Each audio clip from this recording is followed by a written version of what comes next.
শুভ সন্ধ্যা বন্ধুরা। আজ হলো 13 মে, 29 বৈশাখ, বুধবার। আজকের সন্ধ্যার বিশেষ বিশেষ খবরগুলি হলো: বিস্তারিত খবরে যাওয়ার আগে অবশ্যই ভিডিওটিতে একটি লাইক করে চ্যানেলটি সাবস্ক্রাইব করে পাশের বেল আইকনটি বাজিয়ে রাখবেন এবং ফেসবুক পেজটি ফলো করে ভিডিওটি অবশ্যই শেয়ার করবেন যাতে সঠিক তথ্যগুলো সবার কাছে পৌঁছাতে পারে। এবার শুনুন আজকের খবরগুলির বিস্তারিত। প্রথম খবর, অসমে চালু হতে চলেছে ইউনিফর্ম সিভিল কোড বা ইউসিসি। আজ রাজ্যে মন্ত্রিসভার প্রথম বৈঠকে বড় ঘোষণা মুখ্যমন্ত্রী হিমন্ত বিশ্ব শর্মার। আজ মুখ্যমন্ত্রীর দ্বিতীয় মেয়াদের প্রথম মন্ত্রিসভা বৈঠক অনুষ্ঠিত হয়। দ্বিতীয় মেয়াদের প্রথম দিনেই মুখ্যমন্ত্রী হিমন্ত বিশ্ব শর্মা মন্ত্রিসভার বৈঠকের আয়োজন করেন। বৈঠকে একাধিক গুরুত্বপূর্ণ সিদ্ধান্ত গৃহীত হয়। মুখ্যমন্ত্রী বলেন, সরকার শপথ গ্রহণের পরই প্রথম মন্ত্রিসভা বৈঠক অনুষ্ঠিত হয়েছে। আজ থেকে সরকার দায়িত্ব গ্রহণের বার্তা দিতে চাইছি। খুব শীঘ্রই বিভিন্ন দফতরের কাজ শুরু হবে। মন্ত্রিসভার বৈঠকে আগামী 26 মে ইউসিসি বিধানসভায় উত্থাপনের সিদ্ধান্ত নেওয়া হয়। ইউসিসির খসড়া আজকের বৈঠকে অনুমোদন পেয়েছে। জানানো হয়েছে, জনজাতীয় জনগোষ্ঠীকে ইউসিসির আওতার বাইরে রাখা হবে। পাশাপাশি ধর্মীয় প্রথা এবং পরম্পরাকে ইউসিসি থেকে বাদ দেওয়া হবে। এই আইনে বিয়ের ন্যূনতম বয়স, বহু বিবাহ এবং নারীদের সম্পত্তির অধিকারের বিষয় অন্তর্ভুক্ত থাকবে। 2 লক্ষ চাকরির নিয়োগ প্রক্রিয়ার জন্য মুখ্য সচিবের নেতৃত্বে একটি টাস্ক ফোর্স গঠন করা হবে। এই টাস্ক ফোর্স আগামী 3 মাসের মধ্যে তাদের প্রতিবেদন জমা দেবে। আগামী 21, 22, 25 এবং 26 মে বিধানসভার অধিবেশন অনুষ্ঠিত হবে। অধিবেশন শেষ হওয়ার পরই মন্ত্রিসভার সম্প্রসারণ করা হবে। কোন মন্ত্রী বা সরকারি আধিকারিক আগামী 6 মাস বিদেশ সফরে যেতে পারবেন না বলেও সিদ্ধান্ত নেওয়া হয়েছে। সরকারি ও ব্যক্তিগত উভয় ধরনের বিদেশ সফরের উপরই নিষেধাজ্ঞা জারি থাকবে। বিদেশে অনুষ্ঠিত বৈঠক ভিডিও কনফারেন্সের মাধ্যমে সম্পন্ন করা হবে। পাশাপাশি আগামী 6 মাস রাজ্য সরকার কোনো বিদেশি সামগ্রী ক্রয় করবে না।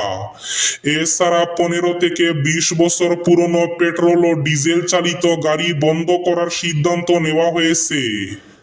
প্রধানমন্ত্রী নরেন্দ্র মোদীর দেশবাসীকে আহ্বানের পর সোনার উপর চড়া আমদানি শুল্ক 6 থেকে 1 ধাক্কায় 15%। সোনা রূপয় আমদানি শুল্ক বাড়ালো কেন্দ্র। 1 ধাক্কায় অনেকটা দাম বৃদ্ধির আশঙ্কা সোনা রূপার। দিন কয়েক আগেই দেশবাসীকে 1 বছরের জন্য সোনা কেনা থেকে বিরত থাকার অনুরোধ করেছিলেন প্রধানমন্ত্রী নরেন্দ্র মোদী। আর তারপরেই আজ বুধবার ফের বড় পদক্ষেপ নিল কেন্দ্র। 1 ধাক্কায় বাড়ানো হলো সোনা এবং রূপোর উপর আমদানি শুল্ক। এর ফলে চড়চড় করে বাড়বে সোনা এবং রূপোর দাম। বলা যায়, আম জনতার নাগালের বাইরে চলে যাবে সোনা এবং রূপোর দাম। আগের সোনার উপর আমদানি শুল্ক ছিল 6%, কিন্তু নতুন নিয়ম অনুযায়ী 10% বেসিক কাস্টমস ডিউটি এবং 5% এগ্রিকালচার ইনফ্রাস্ট্রাকচার এন্ড ডেভেলপমেন্ট সেস দিতে হবে। অর্থাৎ এই 2 মিলিয়ে সোনা এবং রূপোর উপর আমদানি শুল্ক বেড়ে হচ্ছে 15%। বিশেষজ্ঞদের একাংশের বক্তব্য, সোনা এবং রূপোয় আমদানি শুল্ক বৃদ্ধি করা আদতে সরকারের একটি কৌশলগত পদক্ষেপ। রাস্তার উপর নামাজে নিষেধাজ্ঞার ইঙ্গিত, নতুন সরকারের সিদ্ধান্ত ঘিরে চর্চা পশ্চিমবঙ্গে। পশ্চিমবঙ্গে বিজেপি নেতৃত্বাধীন নতুন সরকার দায়িত্ব নেওয়ার পরই একাধিক নীতিগত সিদ্ধান্ত নিয়ে রাজনৈতিক মহলে শুরু হয়েছে জোর আলোচনা। বিজেপি বিধায়ক অর্জুন সিং জানিয়েছেন, রাজ্যের রাস্তার উপর নামাজ পড়ার অনুমতি দেওয়া হবে না। তিনি দাবি করেন, মুখ্যমন্ত্রী শুভেন্দু অধিকারী অধিকারী মন্ত্রিসভার বৈঠকে এ বিষয়ে স্পষ্ট নির্দেশ দিয়েছেন।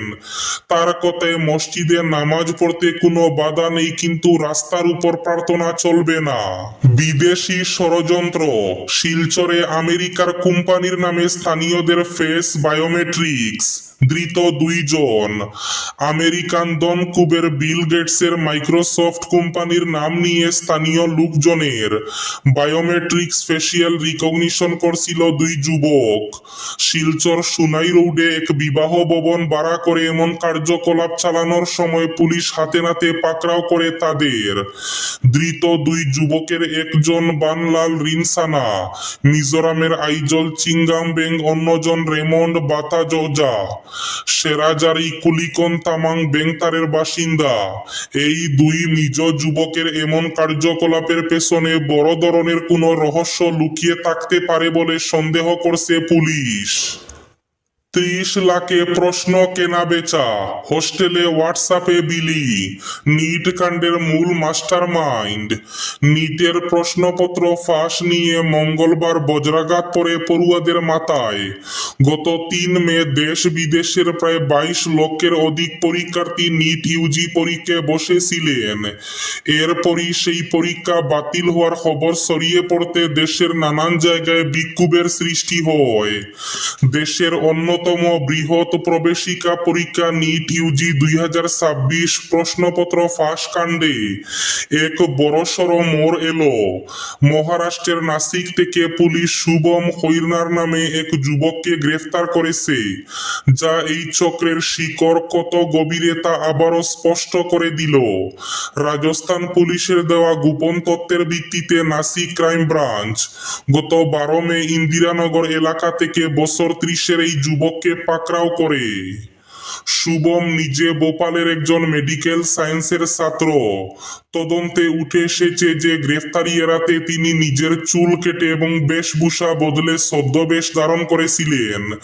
এমনকি ধরা পড়ার ঠিক আগ মুহূর্তে তিনি মন্দিরে পুজো দিতে যাচ্ছিলেন, কিন্তু শেষ রক্ষা হয়নি। পুরনো ছবির সঙ্গে চেহারা মিলিয়ে পুলিশ তাকে শনাক্ত করে।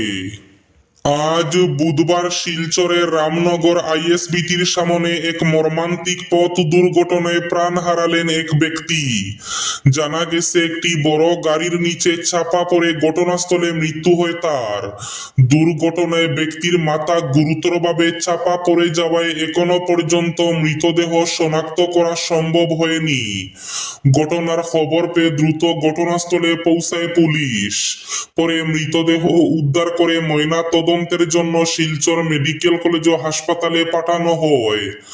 দুর্ঘটনাটি কিভাবে ঘটল এবং কোন গাড়ির সঙ্গে এই ঘটনা জড়িত তা খতিয়ে দেখতে ইতিমধ্যে তদন্ত শুরু করেছে পুলিশ। ইভিএম যতদিন থাকবে বিরোধীদের বুটে না যাওয়া ভালো, বললেন রাহুল রায়। হিমন্ত বিশ্ব শর্মা দ্বিতীয়বার অসমের মুখ্যমন্ত্রী হিসাবে শপথ নেওয়ায় তাকে শুভেচ্ছা এবং অভিনন্দন জানিয়েছেন হাইলাকান্দি বিধানসভা আসনে কংগ্রেসের প্রার্থী রাহুল রায়। তিনি বলেন, হিন্দু অধ্যুষিত বুথ কেন্দ্রে কংগ্রেস প্রার্থীর ইভিএম এর বুতামে ব্ল্যাক টেপ লাগানো হয়েছে, এই বিস্ফোরক অভিযোগ তুলেন রাহুল রায়। তিনি বলেন, ইভিএম যতদিন থাকবে ততদিন বিরোধীদের বুটে না যাওয়াই ভালো।